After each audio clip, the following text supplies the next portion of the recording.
Election commission हम पर बहुत बड़ा उपकार कर रहा है। पिछले 10 से ज्यादा महानगर पालिकाओं के चुनाव पिछले कई महीनों से पेंडिंग हैं। विधानसभा के चुनाव देखा जाए तो जम्मू कश्मीर और हरियाणा के साथ कराना चाहिए था, लेकिन चलिए देर आए दुरुस्त आए। कम से कम चुनाव आयोग ने आज प्रेस कॉन्फ्रेंस तो रखी है। आज से शायद शाम से आचार संहिता लग जाएगी, चुनाव समय पे हो जाएंगे।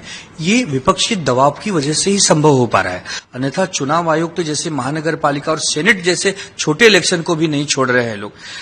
खैर, अब देखते हैं कि चुनाव आयोग क्या कहता है, कैसे करता है, लेकिन इसकी हमें एक उम्मीद थी, क्योंकि विपक्ष बार बार मांग कर रहा था कि समय पर चुनाव कराइए। 28 नवंबर 2019 को आदरणीय उद्धव ठाकरे जी ने मुख्यमंत्री पद की शपथ ली थी, तो उसके पहले एक स्थायी सरकार, एक स्थिर सरकार तो महाराष्ट्र को मिलनी चाहिए, और हमें उम्मीद भी रही है।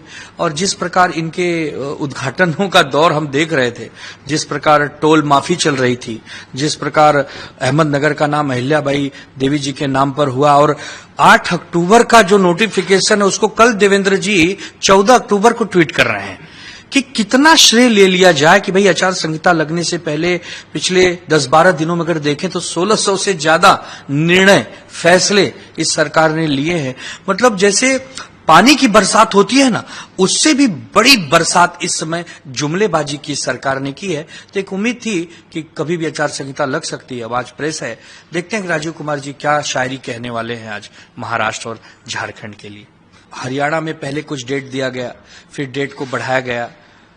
अब पता नहीं ई प्रेस कॉन्फ्रेंस के बाद ही समझ में आएगा, लेकिन चूंकि एक फेज में ये चुनाव हो जाएंगे तो ठीक है। अब हम तो केवल देख सकते हैं मूक दर्शक की तरह, सब कुछ, सारा खेल तो चुनाव आयोग के हाथ में है।